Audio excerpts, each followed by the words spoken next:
안녕하세요. 김작가 철인의팁입니다. 제 책이 이렇게 나왔습니다. 돈을 끌어당기는 유대인의 돈 공부 많이 사랑해 주셔서 감사합니다. 네, 11월 둘째 주 부동산 소식을 정리해서 말씀드리겠습니다. 전세자들과 10명 중에 7명 정도가 임대차법이 도움이 크게 안 된다는 얘기입니다. 왜냐하면 대부분 그 임대 3법으로 인해서 그 전세보증금을 5% 올리고 2년을 갱신을 더해서 총 4년을 산다는 얘기인데, 대부분 이것이 당장은 가격은 잡아주는 것 같지만 실제적으로 4년 뒤에는 그 금액을 무조건 나가야 되는 거고, 그리고 금액 자체를 상당히 많이 올릴 수 있다는 것을 부정적으로 좀 보고 있습니다. 그래서 한 가지를 못하게 해놓으면은 이게 좋을 것 같지만, 그거에 반대되는 두 가지, 세 가지가 안 좋은 것이 생기다 보니까 법으로 규제한다는 것은 자본주의에서 상당히 좀 보완돼야 될 부분이 많다고 봅니다. 네, 두 번째 소식입니다. 이것도 같은 얘기인데요. 그 임대차 보호법에 대한 그런 부정적인 얘기들이 있지만 또 긍정적인 부분도 나름대로는 있다고 봅니다. 네.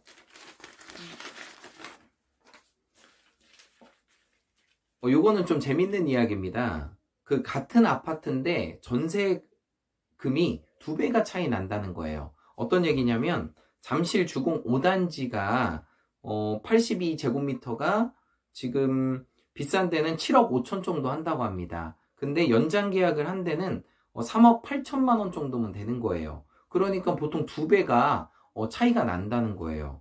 그리고 대치동 음마아파트 같은 경우도 많이 나오는데, 여기도 새 아파트의 전세 자금은 8억 3천만 원 정도고, 갱신을 한 아파트는 4억 2천만 원 정도예요.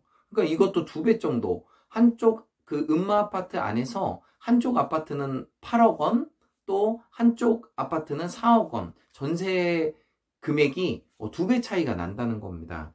그 이촌동 한가람 아파트 같은 경우도 59제곱미터일 때 6억 3천만 원이 있고요. 그리고 또 4억 7천만 원 정도, 한 1.5배 정도 차이가 납니다. 그러니까 같은 아파트에서 어디는 8억이고 어디는 4억이 된다는 겁니다. 이게 왜냐하면 임대차 3법을 적용하기 때문에 5% 이상을 올리지 못하다 보니까 4억 원 초반대가 나오고, 또 새로운 아파트는 가격 대비 또 전세 자금이 들어가다 보니까 70%, 80% 들어가다 보니까 8억이 되는 겁니다. 그러니까 같은 단지 내에서 똑같이 살고 있는데 이렇게 큰 차이가 나는 거예요. 이 법에 대한 모순이죠.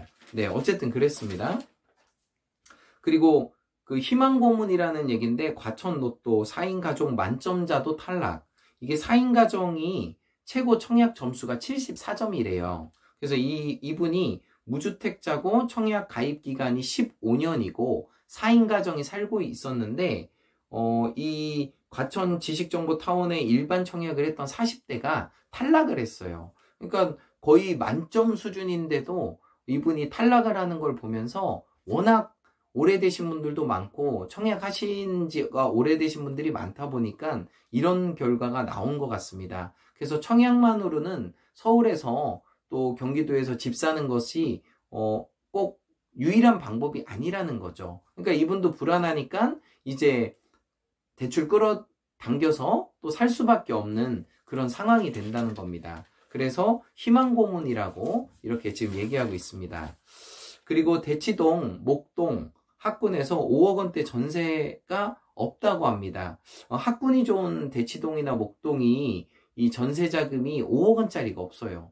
그렇다 보니까 보통 6억, 7억을 줘야 되는 상황이고, 전세가 서울에서 이 5억 원짜리가 없다는 거는 또 상당히 의미가 있습니다. 일반 서민들이 상당히 힘든 그런 상황이라는 거예요. 네네. 네. 그래서 결과적으로 이 아파트에 대해서, 임대 3법에 대해서 오늘은 얘기를 많이 했는데, 좋은 취지로 법이 나왔지만 이 자본주의에서는 어느 시장 자체를 법으로 쪼으면 다른 또 이 팽창 효과가 있기 때문에, 풍선 효과가 있기 때문에 다른 쪽이 또 부풀어지고 또 다른 또 대안이 나온다는 겁니다. 어쨌든 또 정착되고 좋은 결과가 있으리라 생각합니다. 김작가 철인의 TV 마법의 공식 외치겠습니다. In every way, I'm getting better and better.